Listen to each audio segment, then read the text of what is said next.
Evening, everyone.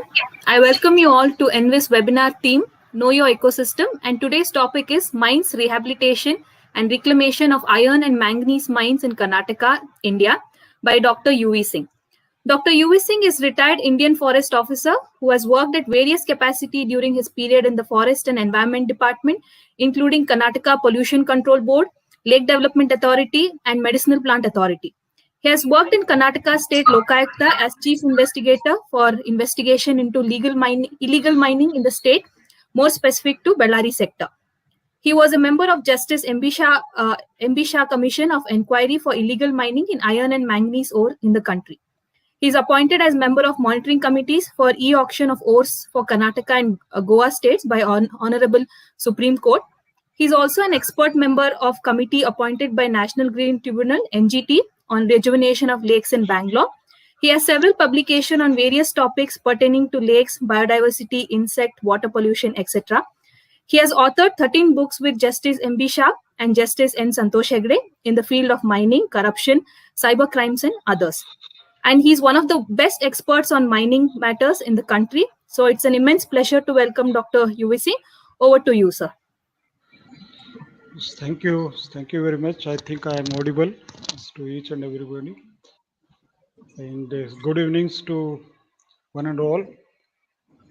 Today I have been requested to have to share some of my experiences and the work that has been done there in the Bellary regarding the reclamation and rehabilitations of mines. So I will not go with the very technical terms. I will go with the in a very general type of things, so that most of the audience they can just easily understand how exactly the rehabilitation can be taken place of the mines.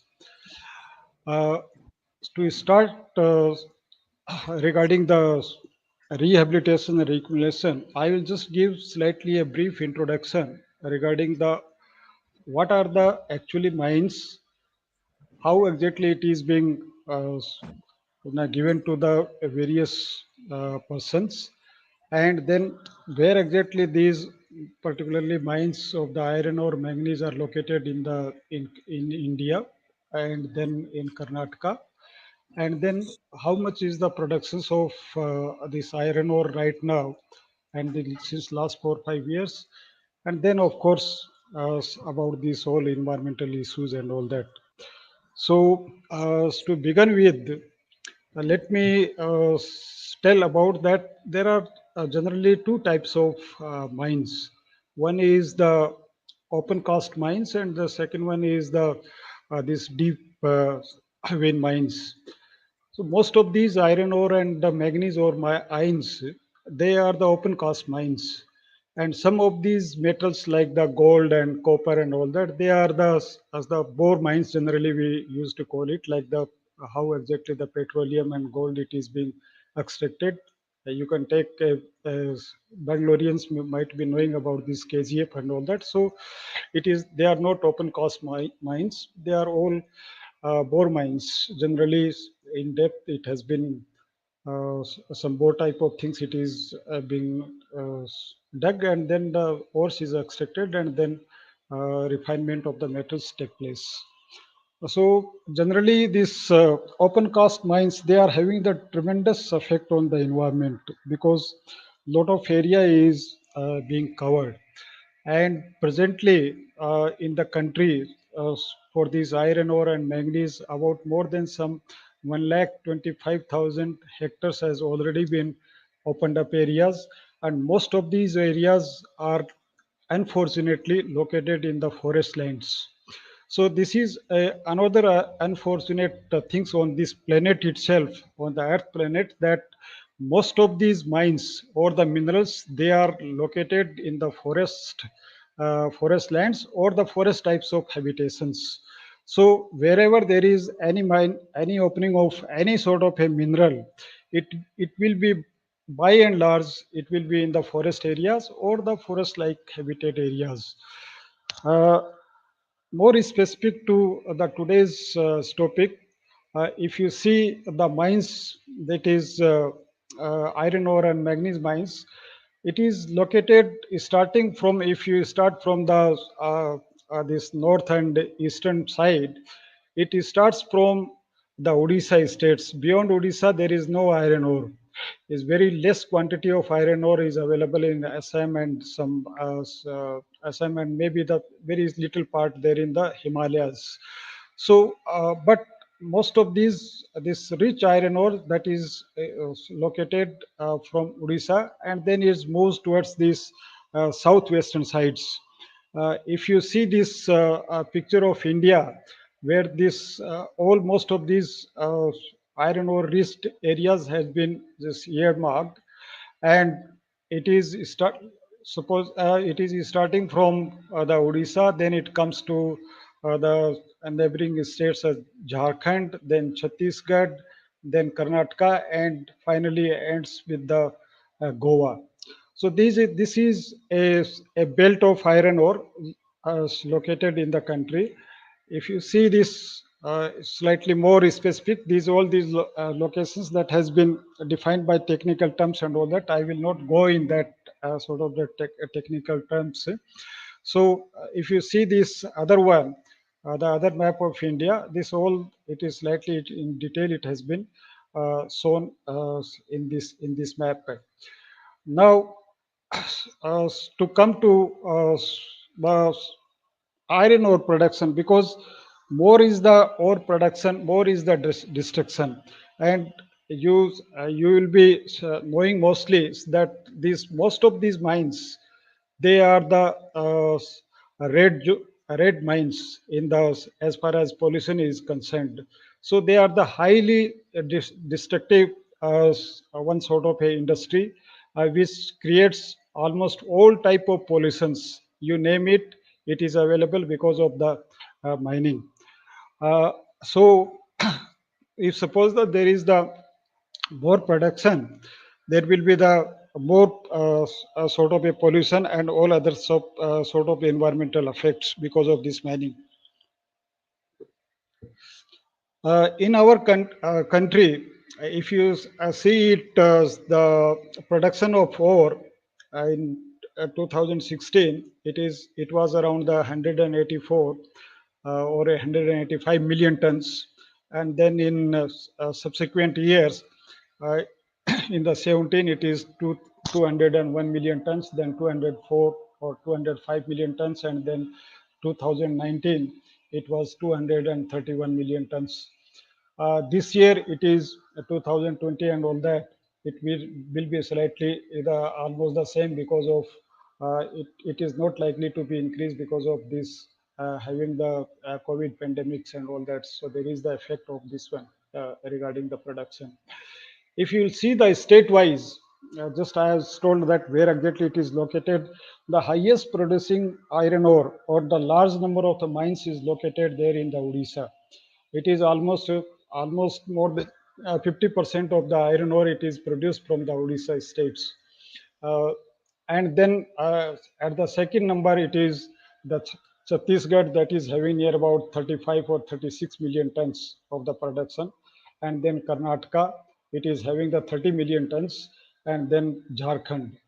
Uh, I will just give some sort of a slightly briefing of this Karnataka, how this Karnataka's iron ore is generally it is being uh, regulated because of the Honorable Supreme Court of India's order, and in that one, this upper limit has been fixed. This upper limits, it was been earlier 30 million tons, and now it has been increased to 5 million tons. So it is coming near about 35 million tons. So no iron ore can be produced in Karnataka more than 35 million tons. So that is the upper limit. But some of the mines that they are not actually running and all that, and because of that, there is the only 30 million tons of the iron ore that has been produced there in the country in average. Sorry, in Karnataka in average. Uh, Now, so the other things that was I was just telling about that these natural resources, particularly whatever the mineral it is starting from the sand to the a very rare earth and all that, it is in the hands of very few peoples in the country and in the world itself. uh, so, if you see the iron ore mines, there are hardly some 75 to 80 families in the country which is controlling these iron ore mines. So you can see it that whatever the revenue that has been occurred, it comes in the hands of only some 75 to 80 uh, families. As now these mines before 2015, they were generally given as something as like that some areas which is having the this deposits of the iron ore, it will be notified by the respective state governments, and then some applications are invited, and because of us invited, and then after that one there will be some selections based on some criteria and all that.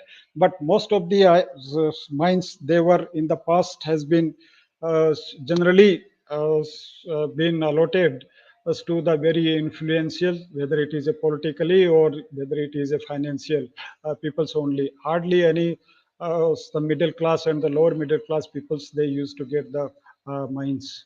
So that was slightly quite arbitrary, and because of that, there was lot of illegalities in the country. It started from somewhere in the 2004-5, and then it was been peak in 2010-11 when we have submitted the report of on illegal minings from Karnataka, and then subsequent from the Odisha, Goa, Jharkhand, and Chhattisgarh. So in at that time, this because of the illegalities, there was a lot of pollution of all types of pollution. It was been very difficult to enter into the particularly Sandur and then Hospet and part of some Bellary areas and all that.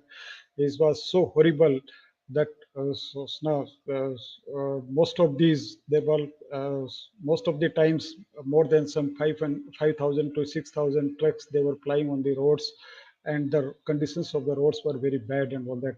So before this January 2015, this the allotment of uh, these mines has been regime has been changed, and this change was done because of our recommendations, particularly from the illegal mining report of the Karnataka, and then subsequent reports of the Goa, Chhattisgarh, and Jharkhand.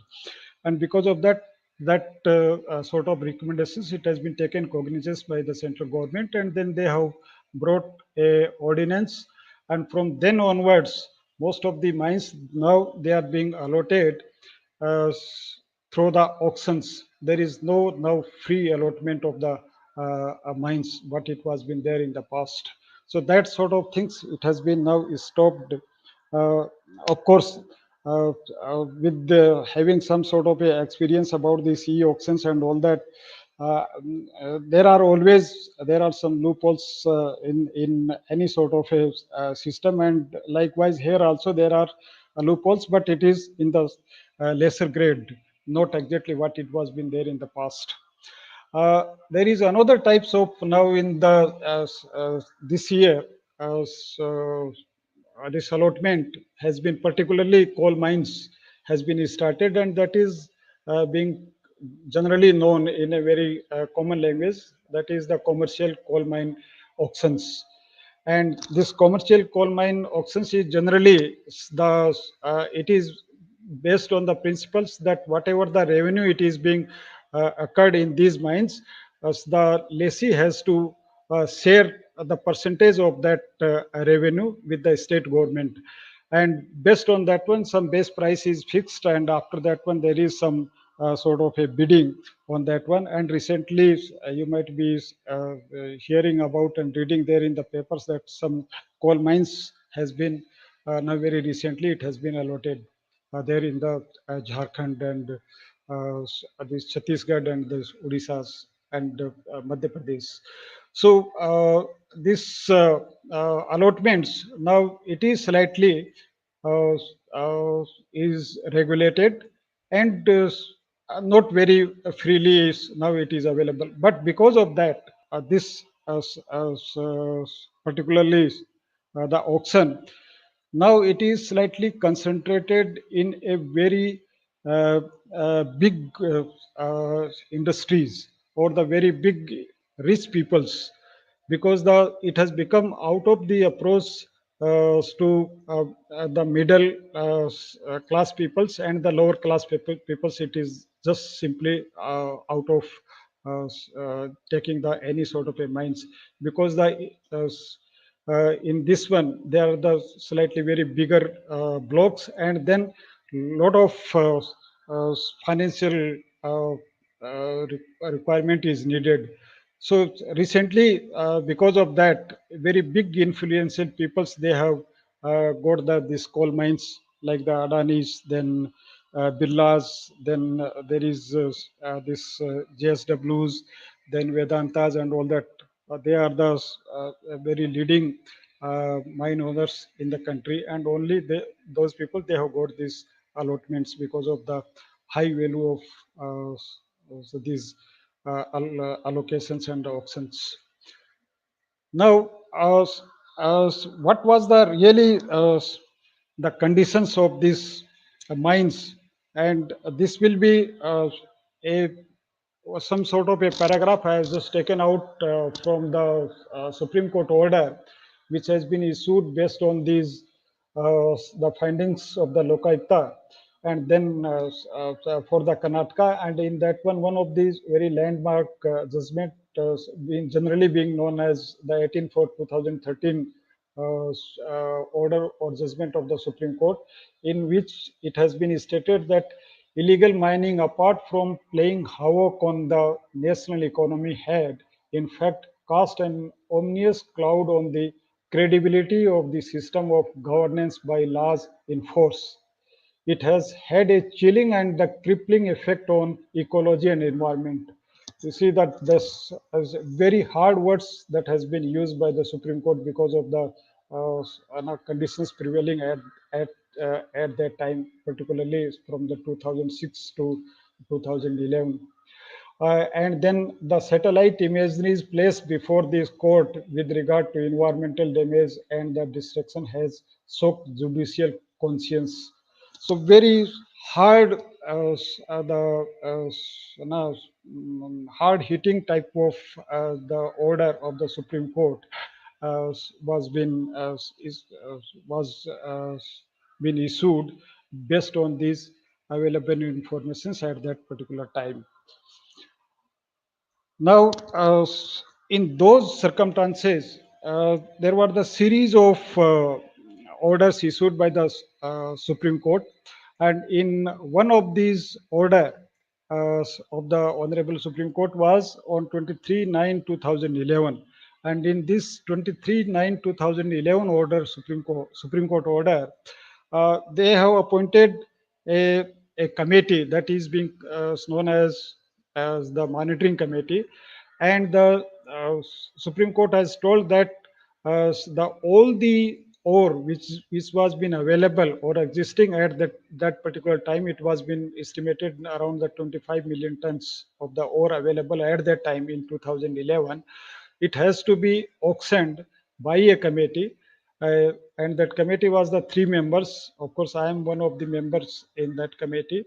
So there is no freely available sale of iron ore in Karnataka from 2011 to till date. So all these iron ore, which whatever it is bearing one or two mines there in the Bhagalkot, it is being auctioned. And under the auctions, most of these Karnataka's dependent industries from the Karnataka, then Andhra Pradesh, Maharashtra, then including other states also like Tamil Nadu, and then Gujarat, and including Chhattisgarh, and some people even from the West Bengal and all that, they purchase the iron ore from Karnataka. So that monitoring committee was given another responsibility also, that they have to see the rehabilitation of the mines, particularly when this all when the report was submitted as to the Honorable Supreme Court by a joint committee in at that time, they have told that there is lot of damage to the environment, and for that purpose, this the Honorable Supreme Court has issued direction to the state government that there should be some rehabilitation and the reclamation plans for each and every mines in these sectors, particularly these three districts, Bellary, then Chitradurga and Tumkur districts. Around 170 mines are there in these three districts pertaining to iron ore and manganese. So this rehabilitation and reclamation plans, it was been for each and every mining lease, it has been prepared by, particularly it was been, this job was been given to the ICFRE, that is the Indian Council of Forest Research and Education, Dehradun. And those people, they have prepared the all uh, rehabilitation plans for all the mines separately, individually, and that is that whatever it has been prescribed on those mines, on these those plans, has been now been implemented there in the field, and it is being monitored by the committee, monitoring committee, which now I am one of the member in that one. So this uh, rehabilitation plan was basically, I will give slightly one more this one some details regarding that the mines based on these illegalities in Karnataka has been categorized into A, B, and C categories. This A, B, and C categories is nothing but is depend on the how much the illegalities that has been taken place. A mines, they were having the very less and no illegalities. B mines, they were having the illegalities of the slightly mild type things and all that. And the C categories mines were having the high illegalities. And all these C category mines, which has been identified at the time, it is 15 number in Karnataka. All that has been cancelled, all these mines by the that Supreme Court order, and now these all C mines, it is being under auction. So this A and B mines, some of these mines under this new, what I have told earlier, that's amendment MMRD Act, some of these A and B mines now they have also come to the close as in March 2020, and that is also again offered for the auction as per the new Amendment Act. So this is something like areas in Karnataka. I have just already told about that more than some 1,25,000 hectares of the area is under mining of iron ore in the country. But in Karnataka, it is around 10,914 and 15 hectares of area is under the mining, where this all the rehabilitation plan is being implemented. Uh, the another things that has been highlighted here is that all these rehabilitation plans and reclamation plans, it is being implemented at the cost of the respective lessees, and so far around 70 to 75 this rehabilitation plans that has been approved and getting implemented is at the cost of near about 362 or 363 crores of rupees. So that is the this particular price is based on these the price prevailing in 2015-16. So now it is almost, you can add around the 30 to 35% more of this price as on date. So these mines now in Karnataka, I'll just show you that particularly Bellary. that in India it is being Karnataka has been shown, and then in Karnataka this is Bellary, and in the Bellary most of the mines, large number of the mines that is located there in the Sandur taluk. So in the Sandur, uh, there are the three series of hillocks, and generally most of the mines they are located in three. You see this, how there is hardly any space left out. Most of they are the all the mines they are one after the other. There is hardly any space is left out. So almost all hillocks, this is particularly northeast NEB range, generally it is being called. So this is in NEB range. There are all mines. This particular separate mines. It is located, and this lower side towards this southern side, there is another series of the hillocks. That is the Ramgarh block, and there is another block that is not being seen over here. It is the Kumarswamy block where this NMDC mines is located. So this, if you'll see it, if entire area is getting this all exposed because of these mines, so you can imagine as the nature and the quantum of the destruction that has been taken place in this particular taluk. And let me tell you is that this entire area is the forest area. Particularly, Sanduri is having the very good forest area. In fact, it is being known as the oasis there in the eastern plains of the Karnataka. Is the one of the best forest available there in the Sandur, in the eastern side of the Karnataka, and that is unfortunately because of these mines, it has been having the big hits. Now, as I will just tell about, of course, very briefly. I have just told that because of the what are the environmental impact because of this mining.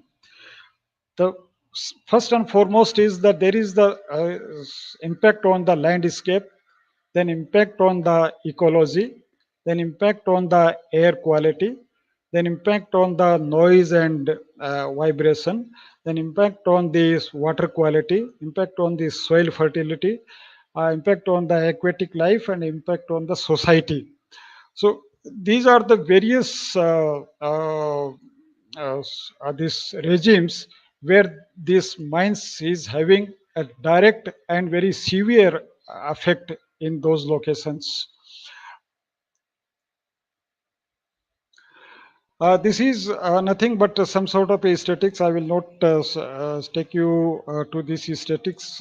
This is already very briefly I was told it that there are the three types of the mines A, B, and C, and this is the how many this rehabilitation and reclamation plans have been approved and being implemented. That number is slightly given out of the 166 total numbers. More than 57 mining leases it is already implemented as now it is being under maintenance. So I will just before us to take you, I will just show you how exactly the mining of the iron ore is being done. This is a, a photographs of one of the mine, and in that one you if you see it, this was all the forest areas, and totally this whole forest area has been now opened, and now of course forest has gone. In the back side you will see the hillock, it is having a lot of vegetations, but in this areas it is totally it has gone. And these mines particularly, it is most of the mines they are located there in the hillocks, and these hillocks there will now some of these these overburdens which has been removed, and after that one this is the all the ore bearing zones. And in the all ore bearing zones, these are the all it is known as these are these benches, because you can't have the some sort of a gradient directly is to come from the top to the bottom without having the benches, because there is always the chances of the collapsing of these hillocks. So generally this mines, this ore is being extracted by creating these benches, and these all it is being, all are the benches. And in that one, when this mines is being when this ore is extracted, there is large quantity of this waste dumps, it is waste it is being generated, and that waste is being generally dumped in the leased areas, having some of course the specific locations, and in those locations there will be the waste dump. So this I'll just show you one of the one or two waste dumps. You will have some this is of course the waste dump, and the after rehabilitation, these photographs is this whole what it is being shown over here, they are the waste dumps. So you see the magnitude of these waste dumps that is generated out of that mine, what I have shown you the first. So these waste dumps before this rehabilitation plants, all they were as the open, having the lot of this type of structures. This all the waste dumps, lot of now the soil erosion, then water erosions and whatnot. All sort of things it is being is found. Now, this mines that has been rehabilitated in the form of some sort of a no, some according to some plan, and the first and foremost thing is to stabilize the dumps, whatever it is being generated, because of the millions of the tons of the this dump is being generated out of this iron ore mining extraction. So first is to stabilize all these dumps, then having the surface water management, then biological measures, then overburden dumps management. Of course, it is a part of the stabilizations of the dump itself. Then mine pit management and rehabilitation. Then having the management of the refractory sites. Then management and rehabilitations of mine drainage, management of whole roads. Most of these mines they are having the roads inside. On all these roads, they are the kacha roads for the movement of the vehicles for the transportations of these ores. So they generate lot of dust. So management of these whole roads is one of the biggest task, and even after rehabilitation, it generate a lot of dust and the dust pollution. Then green belt all along, all around these mining leads, or generally near about 7.5 meter of the surrounding at these mining lease boundaries, this green belt is being created. I will just show you some of the photographs subsequently. Then definitely the one of the biggest task for rehabilitation is the biodiversity conservation and development. Uh, no mine can be rehabilitated and reclaimed in the original shape. It may take millions of the years, but some vegetations that has been grown in these mines, and that is being having the more than some 30 or 35 local species that has been grown in these mine areas, and that generally we call it the biodiversity conservation. But in real terms, the biodiversity conservation and biodiversity development is not at all possible in these all worked out mines, and it will take another maybe the some say million years to come its original state. So this I have already shown you. Let me take this is another areas of the mine where you will find lot of these channels, soil erosions, and this is all the forest areas by the side of this one. Then this already I have shown you.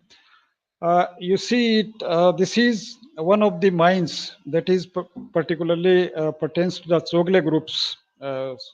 So, if you see the Google images of these mines, this is the lease boundary.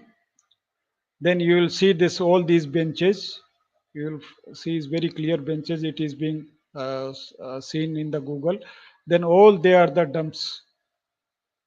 This all they are the dumps, and then yes, these dumps it is being now having lot of this drainage and all that because of the soil erosion.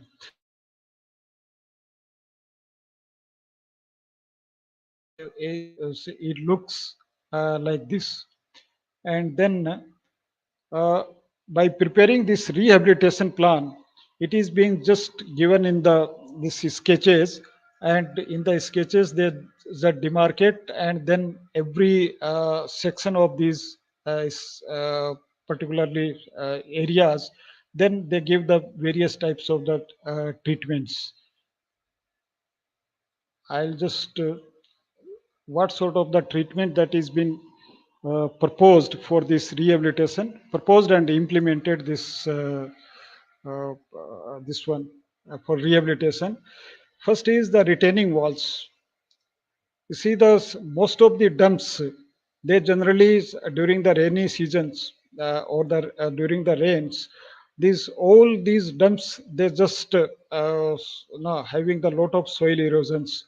The water flows from there and they take up most of the soils, and then generally the soil is either lands there in the nearby some of these water tanks or some of the reservoirs, or in the even including the fields of the agriculture fields of the farmers.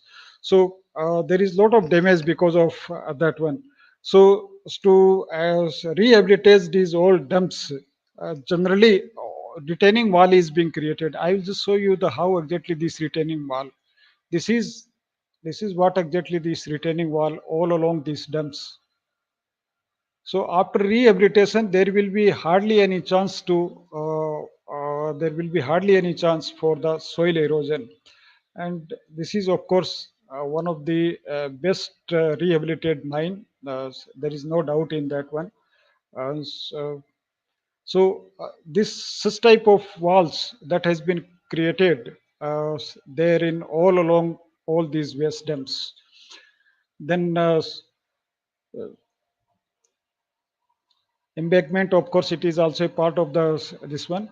Then the second things for the rehabilitation of the dumps is providing and fixing the geotextile on outer surface of these waste dumps slopes. That is one of these first time applied in the country, that most of these waste dumps it has been covered with this geomat. This is you see the exposure, of course, on the surface of most of the grasses and the vegetation it has come, but it is here you see the green, some slightly darker green part. They are the all geomats. This is all the waste dumps that has been covered with the geomats. How, what exactly it is being done, that most of the waste dumps first it has to be with the help of some machineries, some benches are formed. These are the over bench. There was a single this waste dump. In that one, these all benches have been formed. This is one bench. Generally, its bench height is around the 20 to 30 meters, and then each the surface of this it has been made slightly very this one smooth type things and all that, so that this coir mats or geomats it can easily be fixed over these dumps. The life of these geomats will be around that 2 to 3 years if there is no any sort of a vegetation this regeneration in over this coir mats. Again you have to replace these coir mats, and then again you have to go for this rehabilitation. So generally when as and when this, whether it is a dry season or whether it is a rainy season, these all coir mats it has been broadcasted with these grasses, and these grasses then they go on profuse watering, and because of that there will be the germinations, and it covers subsequently. So you will find this entire dump. This is the photograph that has been taken in 2018. So even in the background also, all these waste dumps, it is almost fully established. I will show you. There is another. This is the subsequent one. I'll just show you how exactly. This is all it is been covered. This is the waste dump which has been covered with the vegetation. Of course, this is the same in the beginning. It takes almost 1 year. This is all. This all waste dumps. Repetitions of some of these photographs. This is finally how now so after just 6 or 8 months, such type of grasses it covers up that entire these hillocks. So that is this stabilization of the dump, and this is one of the major rehabilitation program of all the mines. Then along these retaining walls, there are the garland drains that has been created so that the water should not flow. This is all the garland drains. This is the retaining wall. This is the dump. This is the retaining wall. And by the side of this one, this is this drains. And through these drains, they are directed to the some tanks, that is silted tanks. I will just show you subsequently. These are the old silted tanks. This so all these drains, they are diverted in such a manner so that it should fall in this in these tanks. And these tanks is always, of course, depend on the size of the tanks. Always is depend on how much the area of this mining lease is. The more is the areas, there will be the more numbers of the these tanks. So these retaining walls, this is all. In some cases, when there is the high velocity of, or when there is the more gradient, this all they are been having the asphalting also. But here in this case, it has not been done asphalting because of their gradient is slightly less. So there will be hardly any chance of this further degradation. And all along these drains, there is of course the planting of the tree species and all that. Then glee plugs. This glee plugging is another a major sort of a rehabilitation. In that one, most of these the channels what I have shown you earlier, that has been having the this such type of plugins, and they are the this of course the RCC this one check dams, and you see it that it is almost 2 years old. This one, of course, this almost because of the silt and all that, it is filled up. So now they have to remove this silt again, create the space so that whatever the silt it comes, it should be settled down over here. So because of that, now this was all, you see the greenery and all that, because of this particularly gly plaguing. This all these area, it has become so green. Of course, it is the month of the August, so definitely it is the rainy season. So naturally, there will be more greenery in that one. Then come to the machinery check dams. Of course, that is the part of this one. Then the satellite tanks. Settling tank, already I have slightly touched upon. Is these are the old settling tanks.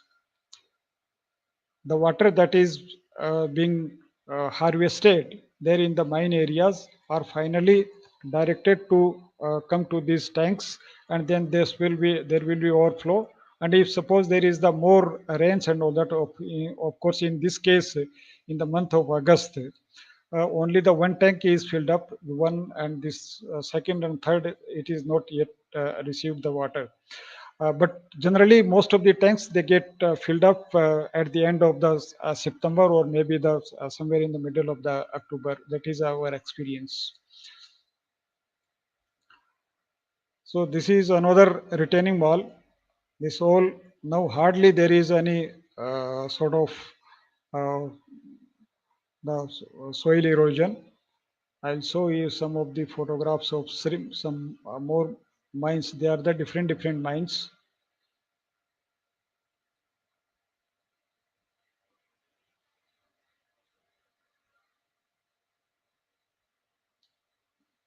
This is another, this one check dam.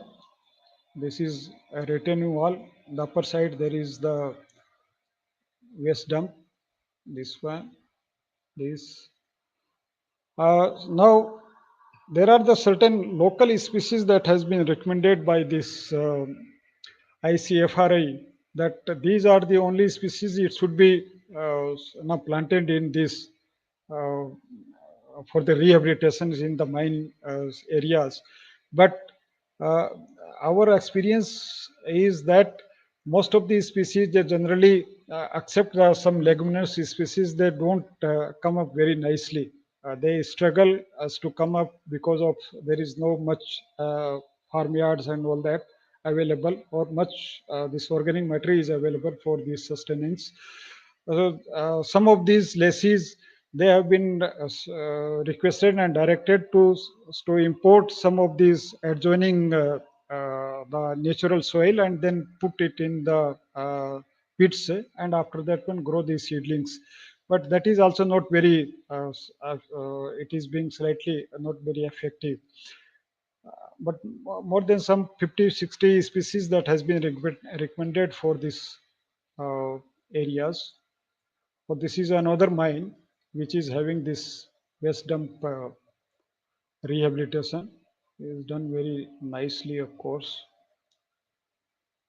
This is another mine. This I have already shown you. This is the settling tank already I have shown you.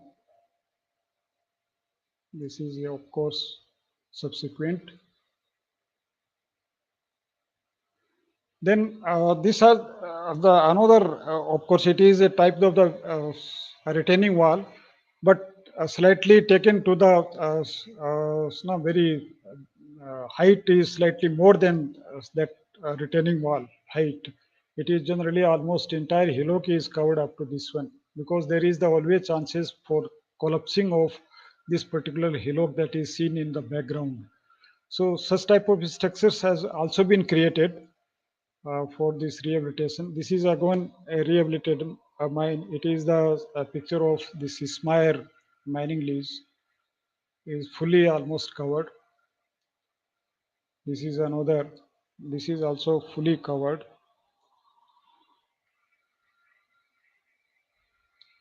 This is also fully covered.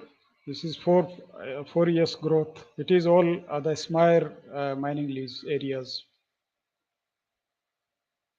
This is another check dam, machinery check dam, which has covered almost this entire area, and it has nicely come up. This I have shown you. See, this is the leguminous. This is the species. Generally, it comes slightly better, but the biodiversity is not there in this one. Hardly some 2-3 species it is available. So what I was told in the beginning is that it cannot be the mines cannot be rehabilitated in the manner what exactly it was been there before mining. This is another planting. This is another settling tank of another mining lease. This is another dump rehabilitations. The mine, it is the MSPL mine. This is another one. These are the series of the check dams that has been created, like 1, 2, 3, 4, 5. So this entire Nala, almost it has been rehabilitated. This is another one. This is another one, mining lease. This is another mining lease.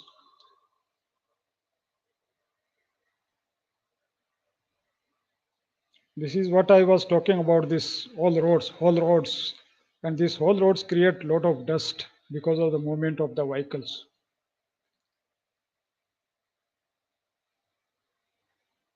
Then these are the some of these areas which is generally we used to call the refractory areas, where not much mining it has been done, but the vegetation has gone because of various reasons. Maybe the fire, maybe the one of the reason. And in that areas also, this whole species that has been planted, and now this is of course the 2018 figures. Now it has come very beautifully. I have seen these areas. This is another one, for slightly more number of species. Yeah. Now, there is this is what I have now talked about is in nutshell was for the individual mine rehabilitation and reclamation. But the Supreme Court has also told that most of the infrastructures in these three districts that should also be taken care of. And in that one, infrastructure includes almost all no, activities, including the social, then providing it's the some sort of the this employment and all sort of things. So I will just tell some background about this special purpose vehicle is that so far out of this illegal mining and because of the interest and all that, we are having almost more than some 15,000 crores of rupees with us, and this 15,000 crores of rupees has to be spent in these three districts. And for that one, there should be the some plan that has to be being now first proposed, and that plan has to be approved finally by the Supreme Court. And then who will implement, how exactly it will implement, is not yet approved by the Supreme Court. So, but most of the components in the departments, most of the departments, including the railways, PWD, medical education, this primary and secondary educations, the health hospitals and all that, then this Anganwadis, then rehabilitation of the some of these farmlands that has been destroyed because of the mining and because of the dust generated, and no, this diversion of this PWD roads and all that from the by the side of this villages, so that no vehicle should be entered into the villages, and many more, including the desilting of the tanks and all that, that has been proposed in that this SPV. And this SPV, so now of course it is pending before the Supreme Court for the approval. One government company is created as to look after it. And of course, there is one officer who has been posted over here. Right now, of course, there is not no activities, and after that one, no approval also. So, not much activities under this one. But the plan for these three districts of near about 25,000 crores of rupees has been prepared for the first in the 5 years, then 10 years, and then 15 years, and then it should be continued. And that money is almost, it is available. Only 15,000 crores it is available right now in the treasury, and the remaining 10,000 crores and all that, it is likely to be generated in subsequent years. Still these plans get implemented and all that. So quite a huge amount that is likely to be spent in these three districts.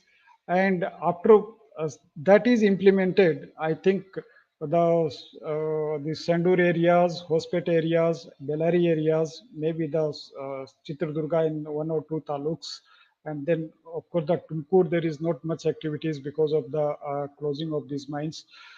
They will get almost the good environment, and at the same time this social socio-economic status of the peoples are also likely to be slightly up.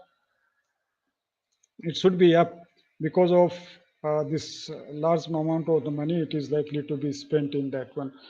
So this is almost the rehabilitation of plan that is being implemented. And as far as the implementation part is concerned, let me have some 2 3 minutes on that one to spend. One is that all these lessees, they have been told to implement it, what exactly it has been provided and approved by the Supreme Court for the rehabilitation, and it is being monitored on the weekly basis.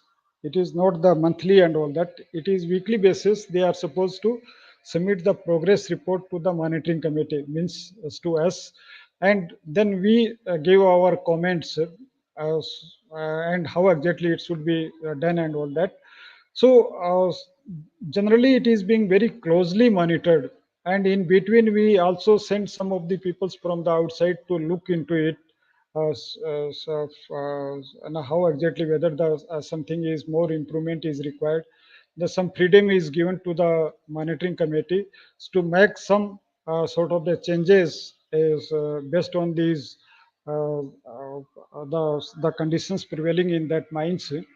So it is being because of this all sort of the success, I can say it, the success that has been shown over here for this rehabilitation is because of the close monitoring by a committee. And that committee is this, if suppose something is going wrong and somebody is not implementing is properly and not exactly doing what exactly it is being proposed and all that, this monitoring committee has been given the power to close these mines, suspend these mines. So there is the apprehensions also among the lessees, and because of that, they listen it. Generally, we give our comments as and when we get the photographs, and sometimes our teams used to go there in the field and all that. We give the instructions that where there are some weakness in the rehabilitation, and that has to be improved. And that other things that is being the good thing is that most of these structures, whether it is a engineering structures or biological measures, that is being maintained.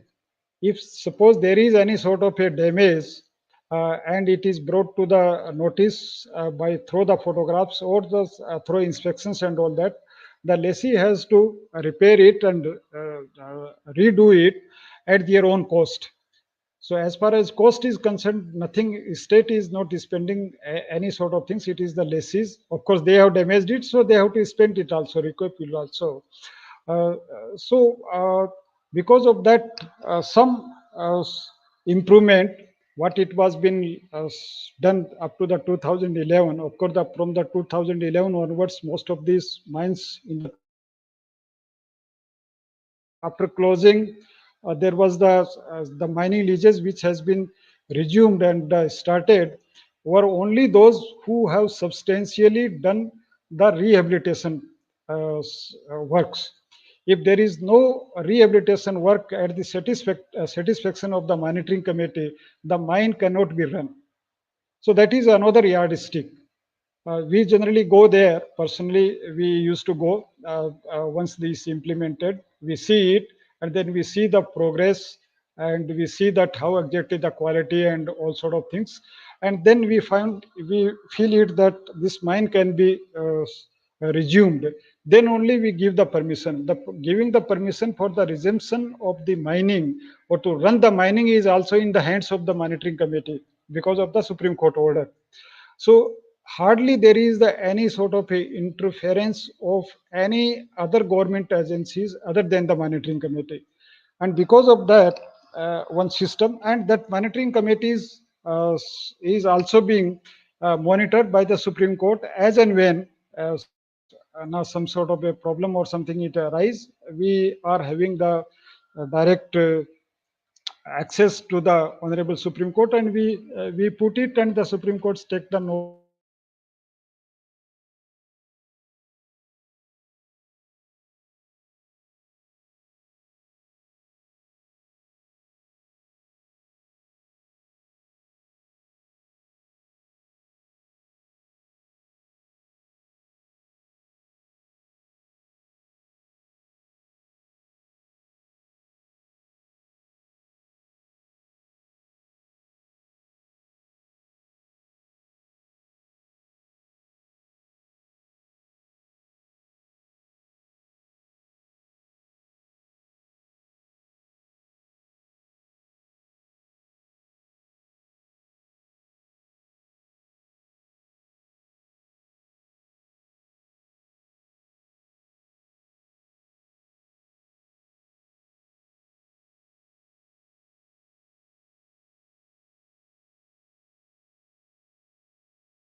Good afternoon to all of you who are streaming in live for today's session on mines.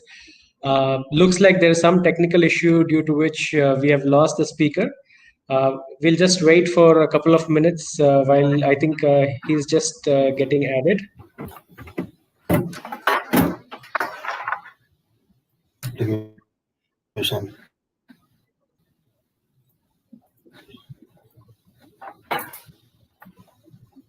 Riju, is it audible?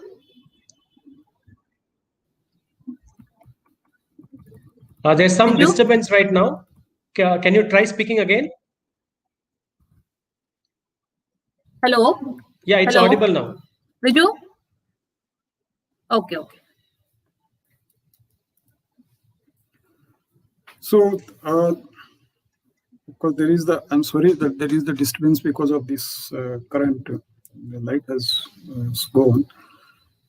Or it is now almost it is at the end. So thank you very much. And if there is any sort of a question, it can be asked. Riju, can you read out the questions?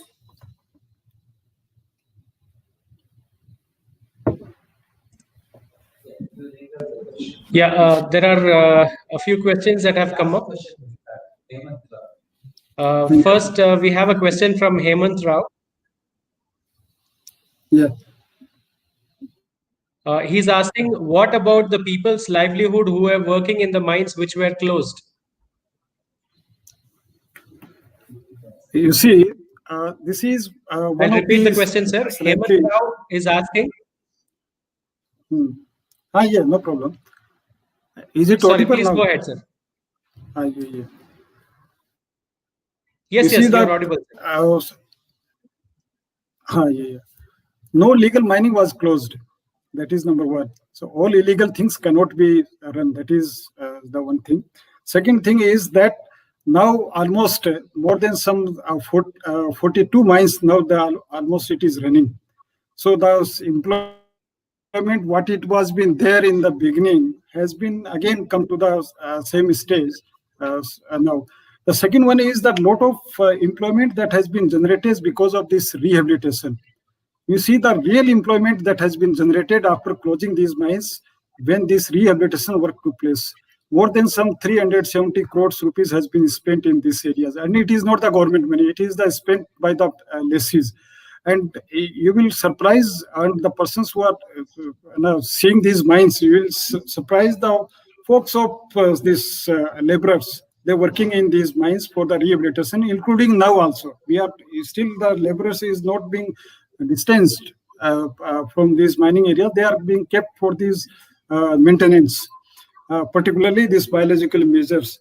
So there is, yes, slightly in the beginning, in the 2011, 12 and 13, there was some unemployment was there, but now it has again come to the same state what it was been there before 2011.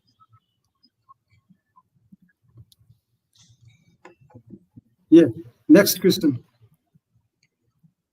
Thank you very much, sir. Other one?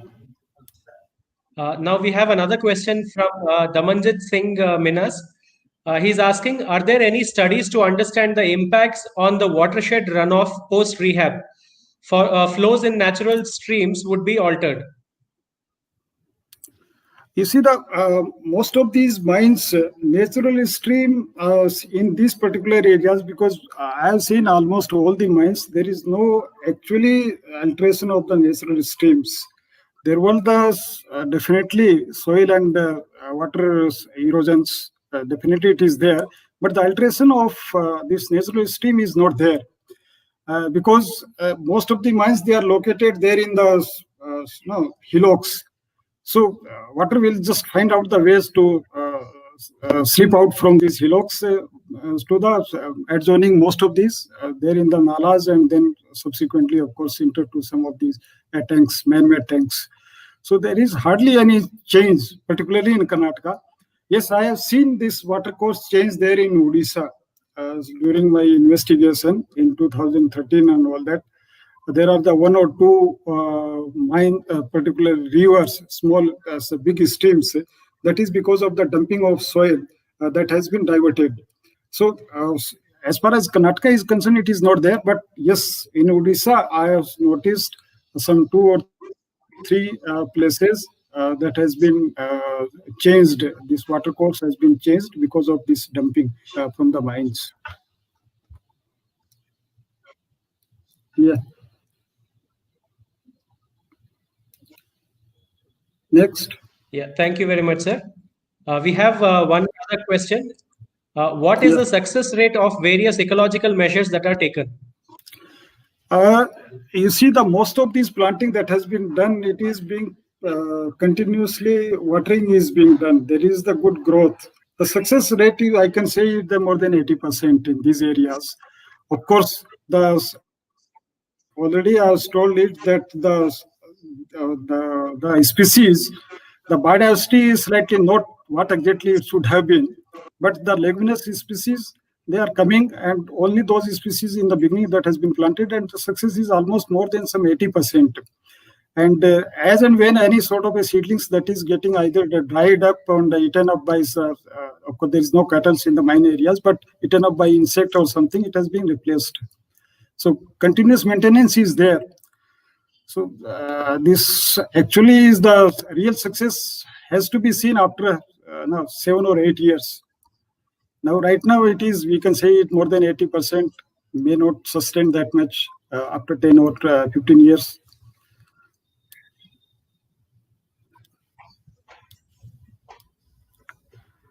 Yes, next. Thank you very much, sir. Yeah. We have one other question from Cincy. Yeah. She says, sir, can you please suggest the possible mitigation measures to improve the air quality due to mining activities? You see, the particularly this air quality is because of this dust, and this dust is being generated because of the 2 main reasons. One is the movement of the trucks in the mines areas, and then movement of the trucks on the roads also. So in the mine areas, it is slightly very difficult. We were just earlier thinking that asphalting of the mines in the leased areas, can it be done? Then we find it that once the mine is abandoned and all that, it will be very difficult to rehabilitate that area once it is asphalting is done. So there is the concern, particularly in the leased areas, there is the dust. As I can admit it that it is not nice. Still, it is prevailing. But in the roads and all other towns and all that, it is substantially reduced because of the improved this roads quality. And what now we were facing the problems in 2010-11 when we were doing the investigation, and if you see it now, there is a hell of difference between the air qualities, particularly in the towns. The Sandru was it was having all the red color buildings. Now you will find hardly any dust there in the Sandru town because of this. Either the vehicles that has been diverted by the side of this Sandru town, and very few vehicles that may apply in very occasionally, and the roads quality has been quite quite improved, quite good. So there is hardly any sort of a dust particle in that one. So, but leased areas, yes, still it is a matter of concern. Yeah. Next. Thank you, sir. One question I have from my side, Yeah, sir. please. Recently, I was watching a video where they referred to mining as a sustainable mining techniques because they were taking all these mitigation steps to avoid the dust or to control the water runoff and things like that. But my question is, can we really term mining as sustainable because we are destroying a huge area of forest and it takes many years to get that forest ecosystem back in place? So can we really call that as a sustainable mining practice? No. My very blunt answer is no, it cannot be. No mining can be sustainable. you see that whatever it is been removed, number one, is gone forever. That is number one. Number two is that the impact of this mining and because of this taking out this whole soil and all that, the coming the same biodiversity is very difficult. In the beginning itself, I told that it will take maybe the millions of years to have the original type of ecosystem. It is not that easy. I have not seen any sort of even the mining there in the countries like the very developed countries, so-called developed countries like the Australia and then USA and all that. Though there have been very good plantations they have raised and all that, but the biodiversity is totally lost. So this ecosystem, having the natural ecosystems to come up, I don't think that it is possible in near future in the mine areas. Most of it is likely to be in the same conditions. Of course, there may be the chances, there will be some chances of having the vegetation, but not the natural ecosystem.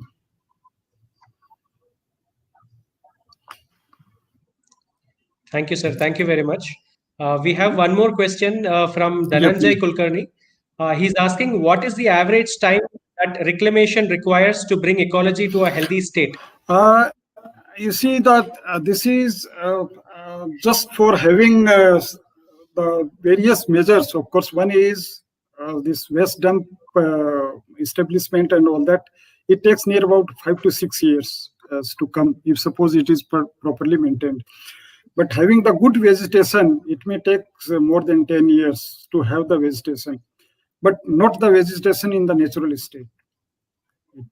So the average time for the 6-7 years to 10 to 10, 15 years, in that some of these areas it will get covered with the tree growth, but not all the natural ecosystem.